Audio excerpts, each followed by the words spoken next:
성경 말씀 보겠습니다. 성경 말씀은 창세기 5장 24절 말씀입니다.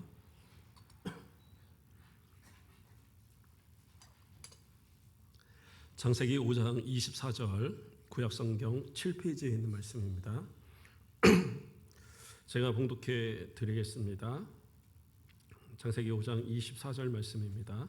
에녹이 하나님과 동행하더니 하나님이 그를 데려가심으로 세상에 있지 아니하였더라. 아멘. 예, 오늘도 하나님의 은혜가 우리 가운데 충만하기를 간절히 소망합니다. 예, 오늘부터 이 오후 시간에는 우리 성도들의 어떤 삶과 관련된 부분들의 설교들을 좀 한동안 하려고 해요. 예, 계속 강의만 하고 하니까 너무 또 재미없어하고 힘들어하는 것 같아서 좀 일반 우리 오전 같은 좀 설교 형식을 하되 좀 이 한 단어나 또 그런 어떤 한 그 부분들을 가지고 이렇게 쭉 설교해가는 좀 그런 형식으로 한동안은 이렇게 해가도록 하겠습니다.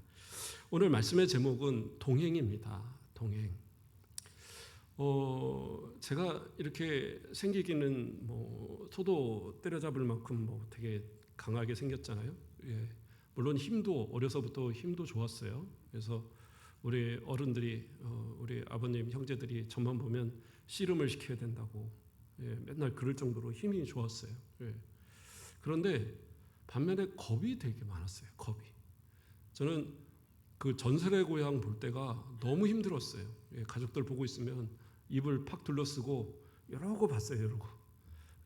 그리고 놀이동산을 갔는데 여동생하고 둘이서 이제 그 귀신의 집 앞에서 있는 거예요. 표는 끊어놨는데 여동생은 들어가자고 그러는데 난 도저히 자신이 없더라고요. 그러니까 여동생이 눈 감고 있어 그러더라고요.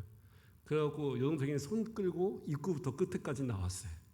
그래갖고 저는 귀신의 집을 들어갔다 나오긴 했는데 아내가 어떻게 생겼는지 하나도 몰라요. 그 정도로 겁이 많았어요. 그리고 좀 자라서는 또 제가 살던 이사를 여러 군데 다녔는데 제가 살던 동네가 저 마을 끝에 있는 동네였어요. 그래서 한 집만 저기 딱 떨어져 있는 그 동네 뭐 살았는데 그 가는 길 중간에가 뭐 이렇게 도로 포장을 하느라고 뭐 무덤을 반씩 잘라놓은 길이 있어요. 그 옆으로는 소각장이 있고 그러니까 거기를 지날 때 되면 뭐 가로등도 없고 너무 무서운 거예요. 그래도 뭐 다리라도 밟고 그러면 그냥 100m 달리기 하듯이 막 뛰어가는데 이 금음날이나 또 날이 흐린 날 같으면 껌껌해서 잘 봐도 안 보이는데 그럼 못 가는 거예요. 이 껌껌하게 이제 되면 학교에서 이제 늦게 끝나고 해가 어둑어둑해지면 못 가고 이제 아랫 동네에서 서성이는 거예요. 이걸 뛰어가야 돼. 어떡하지? 누구 지나가는 사람이 있으면 같이 가려고 기다리는 거예요. 근데 뭐 외진 동네니까 그쪽에 몇 집 살지도 않는데 중간에 또 가는 사람도 없고 그러면 또 우리 원더우먼 같은 여동생이 딱 이 손전등 하나 들고 내려와요. 우리 오빠 분명히 저 밑에서 못 올라오고 있을 것이다. 그리고 이제 데려와요. 사실은 뭐 여동생이 힘도 아무것도 없고 저 연년생이라 싸우기도 맨날 싸우고 저한테 맨날 한 대씩 얻어맞고 그랬던 여동생인데 아무런 힘도 없는데도 그 여동생이 옆에 같이 있으면 하나도 안 무서워요. 그냥 뭐 그리고 이제 뭐 나를 따르라 그러고 내가 이제 앞장서 가요. 참 희한한 것 같아요. 그렇죠?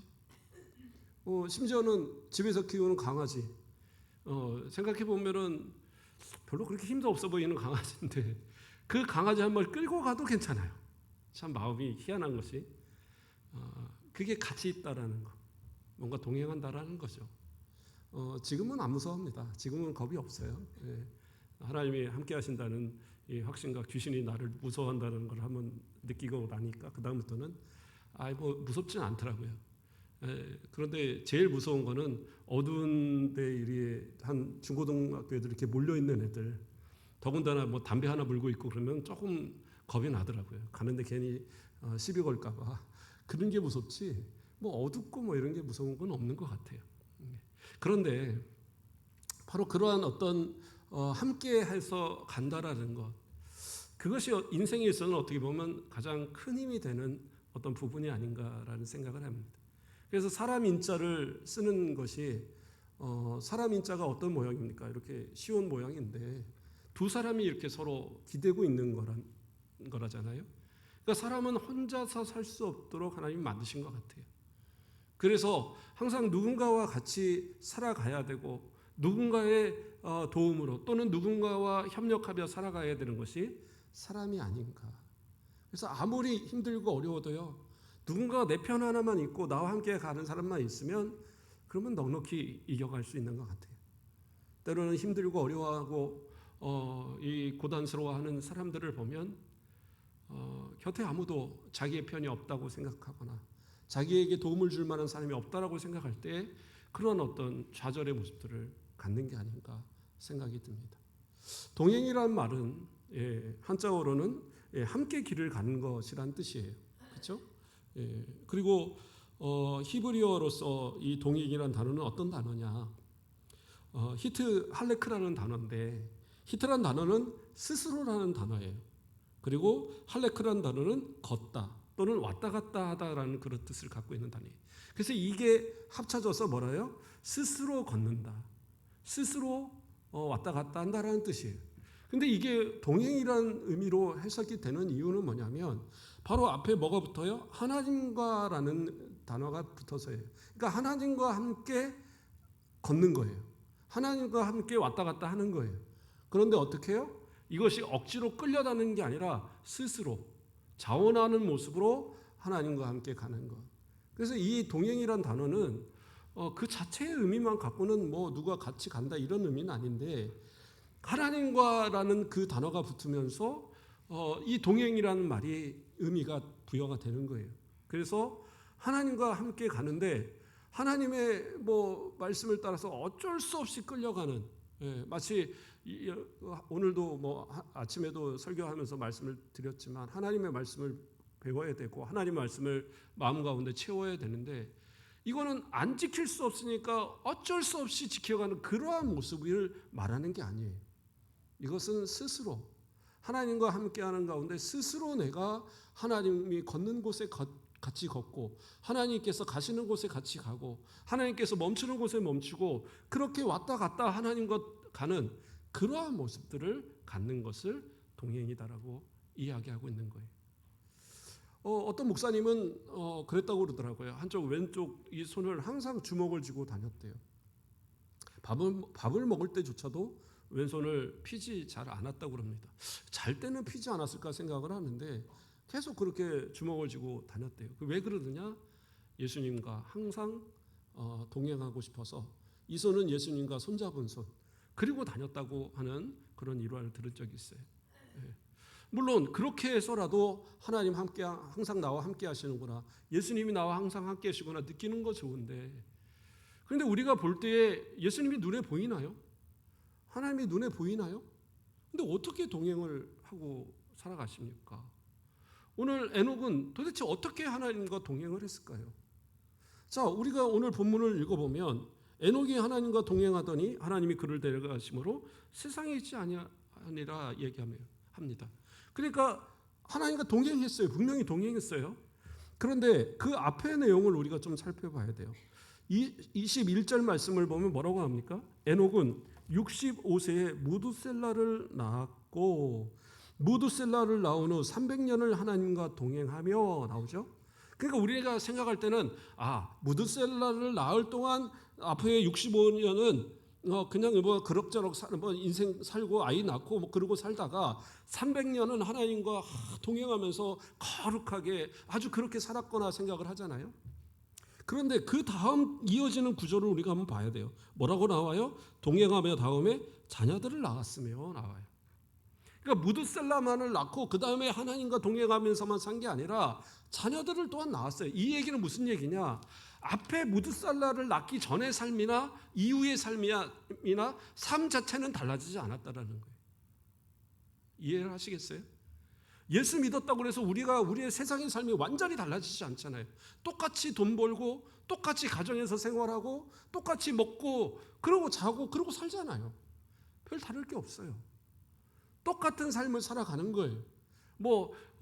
이 결혼하고 아이를 낳는 거 다 마찬가지인데 내가 예수 믿기 전에 큰애를 낳고 뭐 예수 믿고 나서 둘째 낳으면 둘째는 뭐 특별하게 다른가요? 아니잖아요. 큰애도 내 자식이고 둘째도 내 자식이고 다 내 자식이고, 내가 큰애를 낳나 둘째는 안 낳나 기쁨도 마찬가지고 다 똑같단 말이에요. 그러니까 어떤 삶에 있어서 전혀 다른 것은 없는 삶이에요. 똑같은 삶입니다. 그런데 뭐예요? 그 나머지 300년을 하나님과 동행했다라고 나오고 있어요.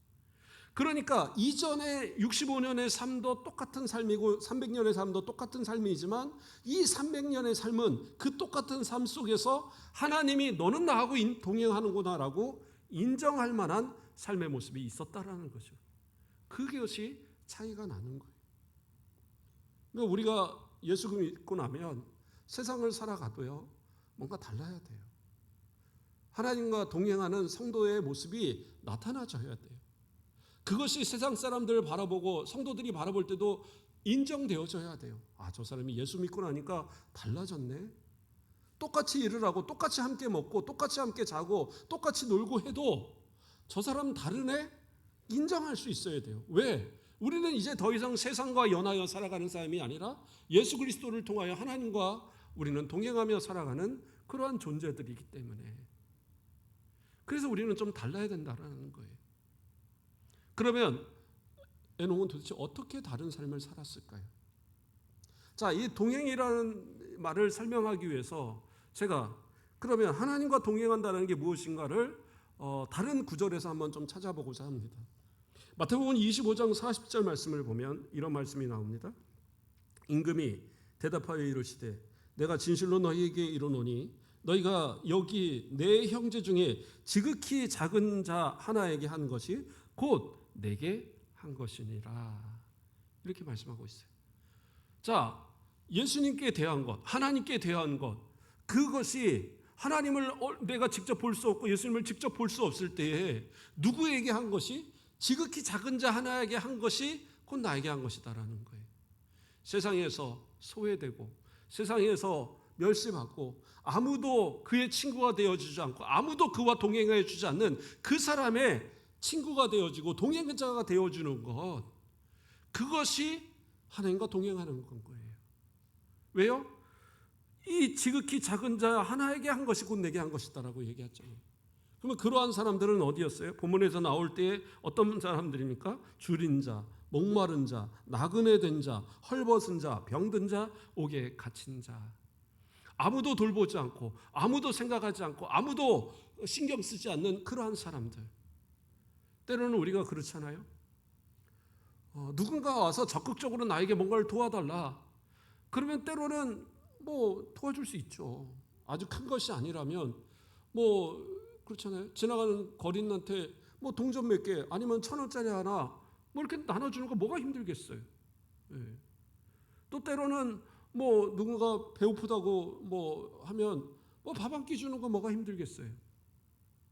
그러나 때로는 나에게 말하지 못하는 사람, 나에게 적극적으로 뭔가 도움을 구하지 않는 그러한 사람, 그러한 사람이 주변에 있음에도 불구하고 어쩌면 누군가 돕겠지, 누군가 저 사람을 도와주겠지 하는 생각으로 방관자가 되고 있지는 않는가.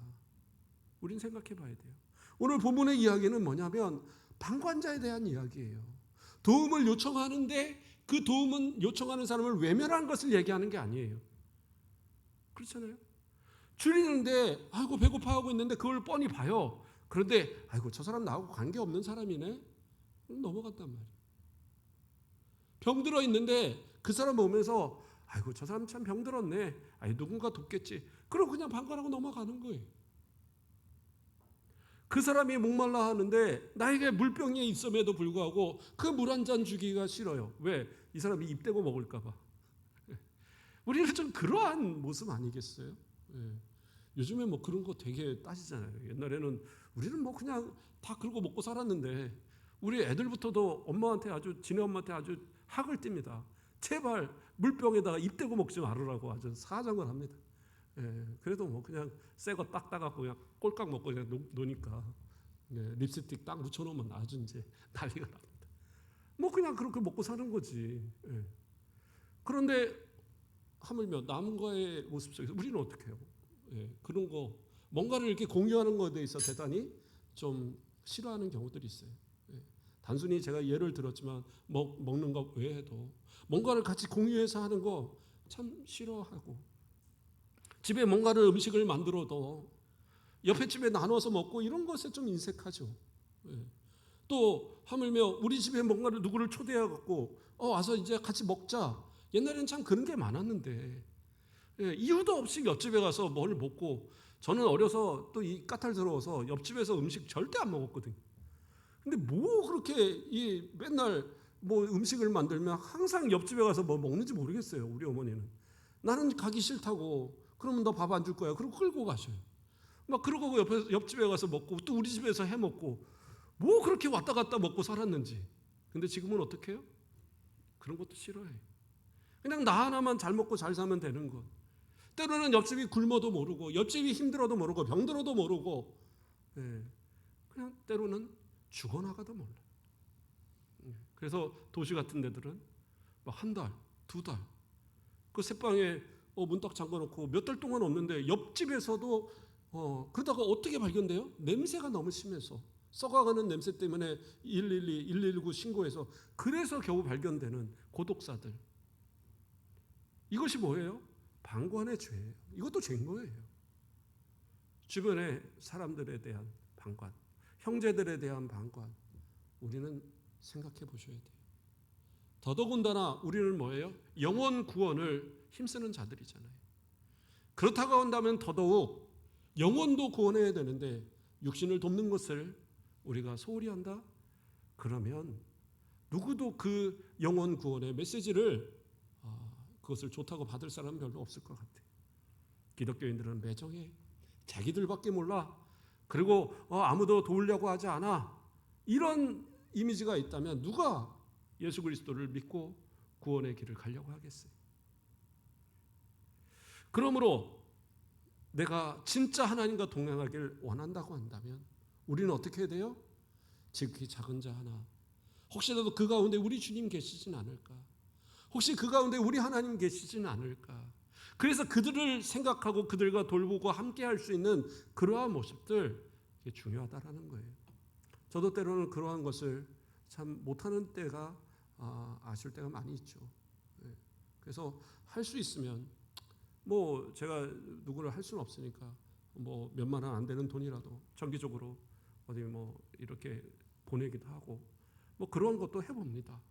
예. 내가 일부러는 못하게 뭐 찾아다니면서 할 수는 없으니까 그래도 그냥 뭐 통장에서 알아서 빠져나가니까, 예, 그런 거라도 한번 해보는 거예요. 예. 우리 전사님도 보니까 막 많이 하고 계시더라고요. 그때 얘기를 좀 나눠보니까. 그런데 중요한 것은 뭐예요? 하나님과 동행한다라는 것을 너무 먼, 그냥 아주 저 멀리 계신 하나님이니까 그냥 영적으로만 함께 하신 하나님, 이런 식으로 생각하지 말고 실제적으로 하나님과 동행하여 살아간다는 게 무엇인지 우리는 좀 생각해 봐야 돼요. 그리고 그 공급을 받는 그 사람들, 도움을 받는 그 사람들이 느낄 때에 하나님이 나와 동행하고 계시구나라는 것을 그들이 느끼게 해야 돼요. 그래서 베드로전서 4장 11절에 뭐라고 나와요? 만일 누가 말하려면 하나님의 말씀을 하는 것 같이 하고, 누가 봉사하려면 하나님이 공급하시는 힘으로 하는 것 같이 하라. 이게 무슨 얘기예요? 받는 사람이, 그 말을 듣는 사람이, 그 봉사를 받는 사람이 이것이 하나님의 은혜구나, 하나님께서 나와 동행하고 계시구나, 이거 깨닫게 하라는 거예요. 하는데 이거 내가 너한테 선행 베푸는 거야? 내가 도와주는 거야? 이거 아무나 도와주는 거 아니야? 생색내지 말라는 거예요. 이것은 하나님이 당신을 위하여 예비된 겁니다. 이건 하나님께서 당신을 위하여 공급하는 겁니다. 그런 모습이 되어야 되겠죠. 제 친한 친구가 제 아버지 돌아가셨을 때 부조를 들고 왔어요. 상당히 큰 돈을 들고 왔어요. 큰 돈을 들고 와서 이거는 너 내가 주는 거 아니고 하나님이 주시는 거라 생각해. 나도 예기치 않게 공으로 생긴 돈인데 내가 너 줘야 되겠다는 생각했다고. 그러면서 저한테 주더라고요. 그리고 10만 원짜리 봉투 하나를 따로 줘요. 이건 내가 너에게 주는 부조야. 그러니까 앞으로 내가 뭔 일이 있어도 큰 액수 말고 이거만큼 나한테 해. 그러고 죽어가더라. 그러니까 그 고마움이 너무 크잖아요. 예. 이 만약에 큰 돈을 주고 이거 내가 너 돕는 거야 했으면 이걸 갚으려면 뭐 목사 예, 그렇죠. 그 친구 연봉이 저보다 한 4배 이상은 되는데 그거 어떻게 뭐 황새 따라가다가는 뭐 뱁새에 가랑이 찢어진다는 소리가 거기서 나오겠죠. 근데 이 친구 하는 것은 그만큼은 따로. 그럼 내 부조는 이거야. 이건 하나님께서 너를 위해서 예배하신 거라고 생각하고 받아. 그리고 주는데 그 고마움이 지금도 항상 있고 아마 앞으로도 있지 않을 것 같아요.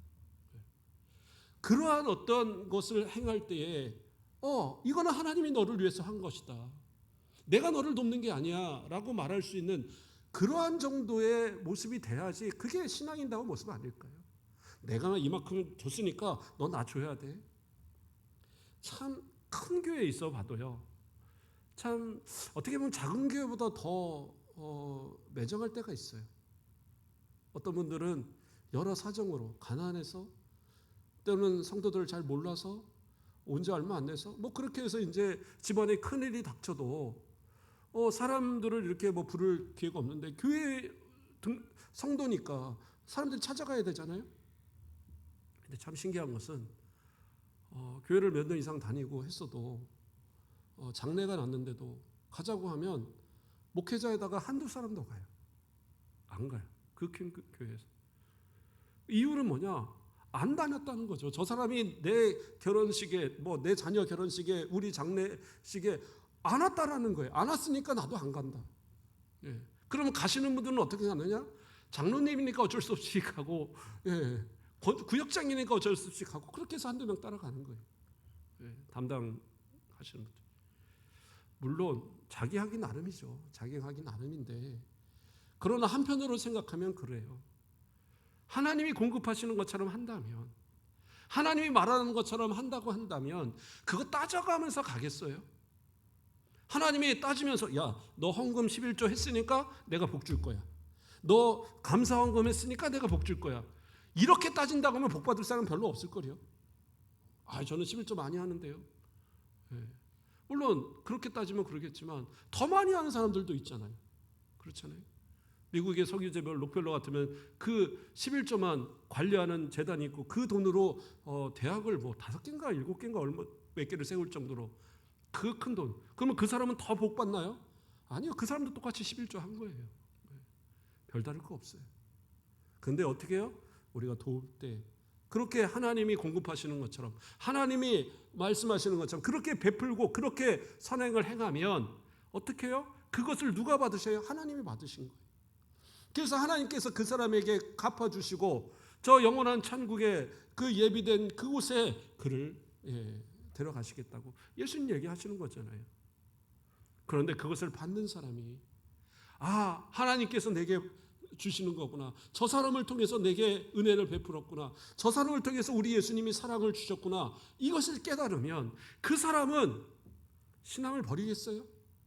예수 안 믿던 사람도 내가 교회 다녀야지, 예수 믿어야지 하는 생각 않겠어요? 제가 언젠가 얘기 한번 드렸던 것 같은데 제가 어느 교회에 있을 때 중 한 명이 왔어요. 그래서 책 하나 달라는데 주일학교 책 주니까 이 정도는 저도 다 압니다 그러더라고요. 근데 알고 보니까 집안에 목사님도 있고 장로님도 있고 다 있대요. 근데 자기는 절을 갔대요. 왜 절을 갔느냐? 자기가 죽으려고 맘먹고 기차에 있는데 뛰어들었다가 튕겨나가서 살았는데 거의 거반 죽게 된 것을 그 절의 중이 그 스님이 그 등에 업고 가서 치료하면서 살려줬다는 거예요. 그게 너무 고마워서 자기는 중에 가서 머리 깎고 절에 가서 중됐다라는 거예요. 그러면서 지리산으로 한번 놀러 오십시오 그랬는데 이 지리산 가까운데 어디라고 주소를 안 알려줘갖고 내가 못 가겠어요. 신방을 한번 가야 되는데 어쨌든 간에 그 선행을 베푼 사람이 중이어서 중이 돼버린 거예요. 어떻게 보면 그 영혼이 망한 거잖아요. 그런데 우리가 만약에 선행을 베풀고 우리가 외면하지 않고 그들을 돌봤다면 그 사람들은 어떻게 되겠어요? 예수 믿고 장로님이 되든 집사님이 되든 아니면 목사님이 되든 그런 사람 되지 않았겠어요? 그런데 때로는 우리가 외면하기 때문에, 우리가 때로는 돕지 않기 때문에 그들이 하나님과 동행한다는 생각, 예수님과 동행한다는 생각을 갖지 못하고 세상과 연하여 동행하여 살아가는 것이 더 기쁨이고 우상에 연하여 살아가는 것이 더 기쁨으로 여기고 그렇게 살아가는 건 아닌가, 우리는 한번 생각해 보셔야 돼요. 우리가 전도에 대한 이야기를 계속하지만 그러한 어떤 마음과 행동의 모습이 나타나지 않는다면 전도에 큰 효과를 내기는 어려워요. 진짜 전도를 잘하시는 분들 보면 삶이 달라요. 그 삶 속에서 자꾸 나누고 베풀고 작은 것이라도 주려고 하고, 그리고 이 예수 믿는 삶이 얼마나 기쁜지를 자꾸 자랑하고, 하나님 믿는 것이 얼마나 좋은가를 자랑하고, 그렇게 해서 그 사람의 말이면 그래? 관심을 갖는 거예요. 그런데 내 주변에서 내 말을 통해서, 내 행동을 통해서 교회에 대한, 예수님에 대한, 하나님에 대한 관심을 갖지 않는다. 그러면 내 행동에 뭐가 문제가 있는 거 아니겠어요? 그래서 주변에 밥도 많이 사세요. 그냥 내가 한번 네가 한번 그러지 마시고, 내가 한 2번 사시고 3번 사면 3번 사시고, 예수 믿게 해야 되니까. 그래서 하나님이 공급하시는 것처럼, 무한히 공급하는 것처럼 공급도 해보는 거예요. 전도도 돈 들어야 되는 거예요. 그냥 말로만 쉽지 않아요. 그렇다면 또 우리는 누구하고 동행합니까? 오늘 한 가지만 더 생각해 봅니다. 하나님께서 부부라는 가장 작은 공동체를 만드셨어요. 아담을 만드시고 또 그 갈비뼈로 하와를 만드셨습니다. 남자와 여자를 만드셨죠. 그리고 이 남자와 여자를 우리 하나님께서 주례를 하셔서 둘이 짝지어 주셨습니다. 그게 최초의 부부입니다. 부부는 어떻게 보면 서로가 함께 동행하는 거죠. 전혀 다르게 살던 사람이 우리 이제 같이 평생을 삽시다. 그리고 동행하며 살아가는 거예요. 그런데 살아가다 보면 좋은 일만 있겠어요? 때로는 힘든 일도 있고, 때로는 실망할 일도 있고, 때로는 아주 힘있게 서로가 싸우는 일도 생길 수 있어요. 그래서 어떤 부부들은 내가 이러려고 결혼했나? 우리 헤어져. 그리고 헤어지는 사람들도 있어요. 한 10년씩 연애하다가 막상 결혼하고는 1년도 못 살고 헤어지는 그런 이제 연예인들 가끔 TV에 나오기도 하잖아요. 근데 중요한 것은 뭐냐? 자, 앞서서 우리가 이야기했던 동행이다라는 부분과 함께 연관하여 볼 때에 하나님께서 왜 내 아내를 나와 동행하게 하시고 왜 남편을 나와 동행하게 하셨을까요? 마찬가지예요. 하나님께서 너하고 동행한다는 사실을 깨닫게 하기 위해서, 내 부족함을 채우기 위해서 그 동행자를 세워주신 거예요. 그래서 때로는 그 사람이 부족할 때 하나님이 공급하시는 것처럼 공급하는 도움되어야 되는 그 사람이 바로 남편이고, 또 아내가 부족할 때 아내의 부족함을 채워줄 수 있는 것이 남편이 되어야 되는 거예요. 그렇게 해서 내 남편을 통해서, 내 아내를 통해서 하나님이 이렇게 나를 사랑하시는구나, 예수님이 나를 그렇게 사랑하시는구나, 지금 이렇게 나와 동행하는 분이 바로 우리 하나님이 우리 남편 같겠구나, 아내 같구나, 이렇게 느끼도록 만들어 주어야 된다라는 거예요. 그래서 예수님은 또 뭐라고 얘기하셨어요?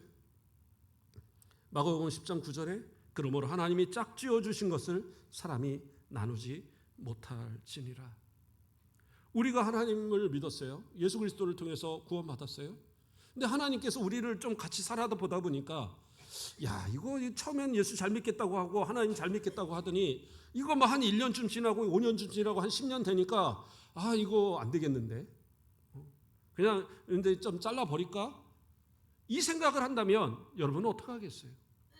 되게 두려운 것 같아요. 진짜 어떻게 더 마음에 들어야 될까? 어떻게 더 하나님의 마음에 들어야 할까? 막 고민하지 않겠어요? 그러니까 이단들이나 저 이방 다른 종교들에서 어떻게 해요?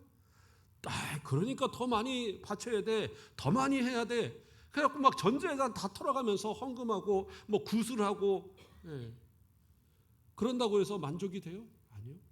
나중엔 모든 거 다 털어놔도 그래도 부족한 게 인간의 노력이에요. 근데 하나님은 어떻게 해요? 결코 우리를 버리지 않으셔요. 우리를 저 영원한 천국 갈 때까지 결코 버리지 않으신다고요. 왜요? 우리를 택하시고 우리를 자녀 삼으신 이것은 결코 취소되지 않아요. 성령께서 보증하고 계셔요. 그렇기 때문에 결코 취소되지 않아요. 예수 그리스도께서 피 흘려서 그 완전한 구원을 다 이루셨기 때문에 결코 취소되지 않아요. 뭐예요? 언약 가운데 이루어진 거거든요. 부부도 마찬가지예요. 언약으로 맺어진 부부는 하나님께서 그 죽음으로 갈라놓기 전까지는 끝까지 가야 되는 거예요. 그게 왜 그래요? 바로 이 사람이 하나님의 대리자로 내 옆에서 나와 동행하고 있는 사람이기 때문에. 근데 대부분 그래요. 서로가 다투고 서로가 헤어지려고 하는 이유 중에 보면 왜 그럴까요? 물론 한쪽이 일방적으로 큰 잘못 때문에 그럴 수 있어요. 근데 어떤 부부들을 보면 뭐 성격 차이 막 이런 거 얘기하는 경우 있어요. 왜 그럴까요? 그 사람은 달라지지 않았거든요. 남편 달라지지 않았어요. 10년 전이나 20년 전이나 똑같아요. 근데 누가 달라졌어요? 내가 달라졌어요. 그러니까 옛날에 그 멋있던 모습들이 지금은 쓸데없는 거예요. 아유, 저 모습들 옆에서 누가 아이고 당신 남편 참 멋있어 그러면 네가 좀 데려가 살아. 막 그래 버리잖아요. 네. 옛날에는 너무 멋있었던 모습이 지금은 아닌 거죠. 아내도 마찬가지예요.